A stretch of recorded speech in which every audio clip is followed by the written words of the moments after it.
Hi everyone, it's Al. Today I'm going to talk to you about a reduction in water pressure from your hot taps.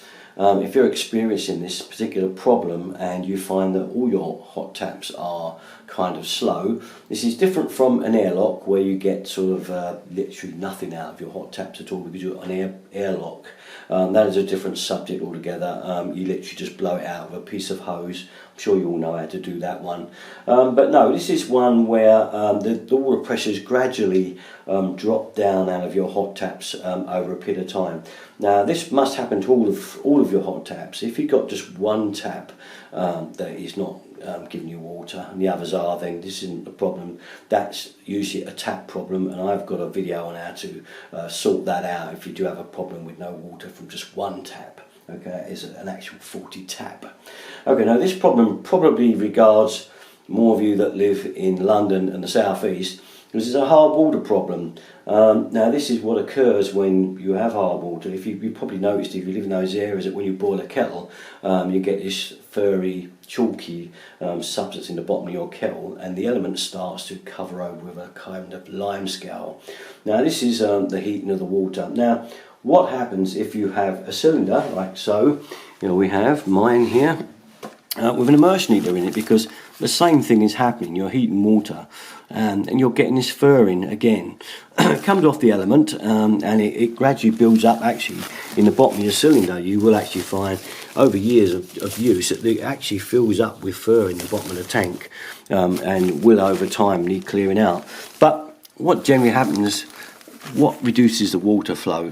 Now the hot water comes out of here. This is your vent going off and your feed. Okay, the pipe coming out the top of here. Where you get a blockage is right here, right there, when you use an immersion heater a lot. And it will gradually close, the hole will gradually get smaller and smaller and smaller until that pressure falls away and away. It's actually quite dangerous if it ever blocked right up, because you potentially have a bomb there that could blow up, you know, if you had no vent. But long before it gets to that stage, you'll find you just can't sort it. You can't have no water to the hot taps at all. You've got to kind of sort this problem out. This is where you will find a blockage, this part here, this bit directly above the cylinder, where in fact it will probably even be the actual top of the cylinder itself. When you take the fitting out, it will be solid. So let me show you a wee drawing. If I show you what I mean, maybe you'll get it easier with this kind of drawing here. There's our roof tank there. There's our feed into the bottom of the cylinder. Okay, it never goes in the top. Okay, people think it goes in the top, but it doesn't. It goes in the bottom there, and our hot water comes out the top to the taps and vents up to the roof tank. There's our immersion heater in the tank, and there's where we would get the block. Okay, that is where you will get it. Right there, right above the cylinder.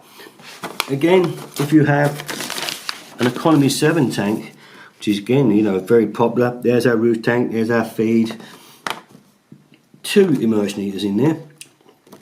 Okay, we've got 2, one on the bottom, one on the top. This one comes on overnight. This is the economy 7, and this one is a booster that you can use during the day. So you can imagine if you do 2 immersion heaters, not they'll both be on at the same time, but you never know. But once again, the blockage will be here, just at the top of the cylinder. This is where you will get your blockage of scowl and fur, and it's the one to look for. So if you've got slow taps, slow feed to them hot taps, and you've got economy 7 or an immersion, and that's what you use, and you live in a hard water area, then that is where the suspect will be. Undo the pipe there, take it out and have a look, and I'm sure you will find that that bore of the pipe, instead of being like this, is kind of like that. Alright, so something to do, something to look out for if you have that particular problem with slow running, no pressure from your hot taps. Alright, all around the house. So okay, that's the important one if you've got very little pressure to every tap. Okay, that's about it. I was asked about that one, so I thought I'd put it up there for you so you can see exactly what I mean. So there you are. Thanks very much for looking again, and you know where to go on my videos, derrickton33.com. Thanks very much for watching. Bye bye.